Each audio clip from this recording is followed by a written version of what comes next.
Fid-diskussjoni dwar il-qasam tas-saħħa, il-Prim Ministru Lawrence Gonzi għażel li jinjora problemi kbar li fl-aħħar snin ħabtu wiċċhom magħhom eluf ta' pazjenti Maltin u Għawċin. Lawrence Gonzi ma semma xejn fost oħrajn dwar l-eluf ta' pazjenti li qed jistennew għall-operazzjoni u lanqas dwar il-pilloli out of stock. Naqas ukoll milli jirreferi għas-sitwazzjoni ta' Fullar li reġgħet żviluppat fl-aħħar sigħat fl-emerġenza tal-Mater Day.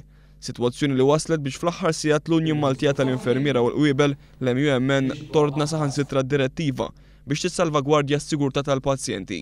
Minflok tkellem dwar din is-sitwazzjoni, Lawrence Gonzi għażel li jitkellem dwar dawk li sejjaħ bħala suċċessi li jagħmel il-qasam tas-saħħa taħt il-Ministru Joe Cassar. Però llum kif qed ngħidu b'dak li jagħmel il-Ministru Cassar f'dal-aħħar snin, ġibna dal-qasam lura lejn pajjiżna f'dak li għandu x'jaqsam ma' ċertu tip ta' speċjalizzazzjonijiet.